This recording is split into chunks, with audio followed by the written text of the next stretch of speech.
For this month's series of videos, I thought it'd be a fun idea to bring the founder of our company and my dad to the table here to discuss some of the work that we've done in the past. Hi, Jim. How you doing today? I'm great. Good to be here. I thought it would be fun to discuss the farming client we worked with a couple years ago. Ran a $100 million livestock business, and we helped this family navigate succession planning and recruiting a non-family CEO. You remember that client? I most certainly do. We're going to have to keep them confidential for obvious reasons, but I'm wondering if you can give us kind of a background about what was going on with that family and their Sure. business and why we were brought on board. Yeah, it's a very interesting business. It's a livestock producer, around $100 million in size. I think right now they were leaving third generation, going to fourth generation. And as they're going through this, the fourth generation did not feel prepared to step into leadership roles, or at least into the CEO role. And at the same time, the sitting CEO was prepared to move on to the next stages of his life. And we were brought in to help them to facilitate that discussion to what was needed, whether there was a way to do it internally, or whether it was needed to go outside to find a non-family person to fill the role. If I recall correctly, they had a lot of G2 family members and more G3 family members, and there was some conflict between the generations, which led to their inability to bring a G3 up into executive management. Am I remembering that correctly? Yes, there had been a number of different things that had gone on within their history with the split in the Mm, business and the current CEO kind of taking the leadership role. And some of the others perceived that as a grab. And so mm. there was some resistance, even though they'd healed the wound and gone on successfully, there was still some feelings in the room that perhaps that hadn't been the right way to do it. And that led to some of the issues and determining whether they could go inside or outside for the right person. Yeah, that's interesting. It's common where family ownership groups can get into conflict with one another, and a non-family person can remove that sensitivity, and because they won't share that history with the family, nor will they have a bias for one side of the family or the other. Right. Tell us about the search. Okay, so this was one of those that we like clients that take us into their business. It's the best stuff, and so we spend a considerable amount of time with each of the generations. Probably interviewed or talked with 12 to 15 different people within the company that were all family members, that all had roles, that all had history, and all had a story to tell. And that gave us the context to help them to understand that, and in a sense, agree with their first presumption. This was probably not a family member that could fill this successfully without leading to continued concern about fairness and how the decision was made and who was prepared and who wasn't. So through those conversations, we led to the idea of let's go outside for this person, which then if you to just kind of quickly go through what a search is identifying where this person can come from. And we did that through obviously looking at the agricultural market, looking at the livestock producing companies, and then looking within the region. Ended up, the other key piece was this had to be a family run operation. They wanted somebody from that sort of setting. So that led to some thinking through what are similar industries, related industries, which led us to food.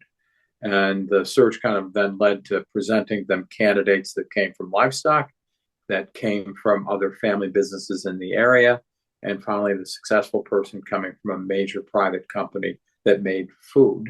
And he'd been Mm. very involved within that family's activities, and which was great. And it solved that issue. One of the things that I thought was interesting there, Jim, is that the family was interested in bringing in executives that had either experience or could demonstrate an understanding of working with a family Right. outside of the fact that they were in food production and farming and livestock.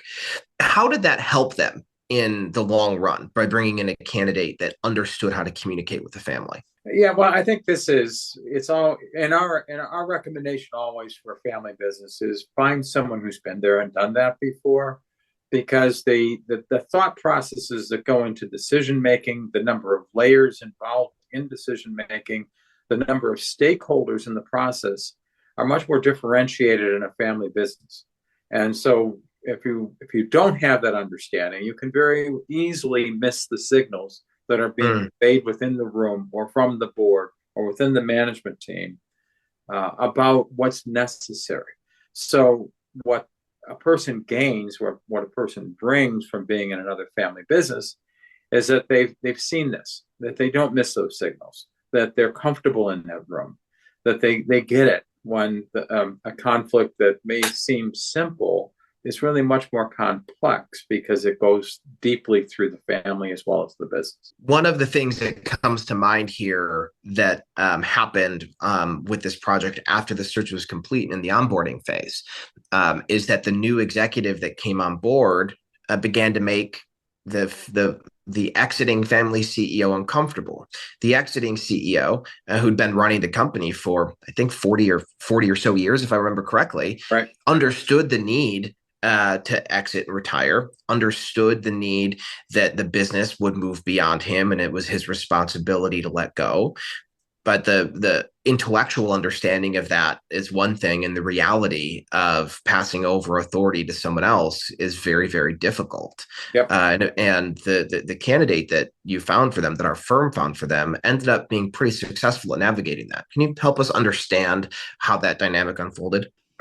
Yeah, there's a thing about working within family businesses, and there's a leadership style, and there are several that can work, but one that I think is probably the most centered is the servant leadership style.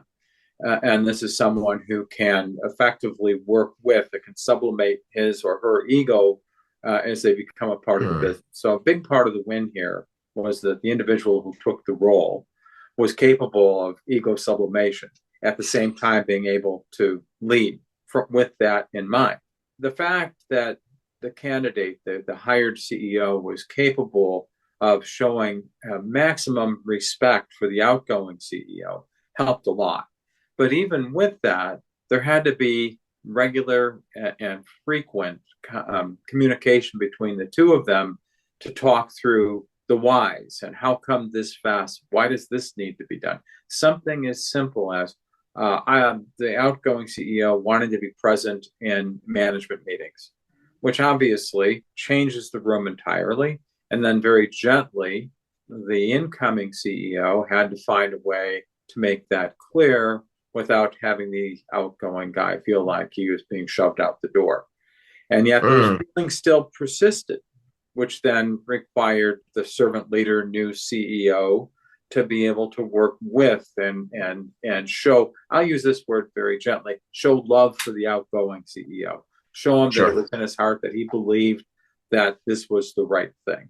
So the passion became shared and the difficulty became shared and became easier for both of them. Thanks, Jim, for sharing that story and discussing this farming client with us.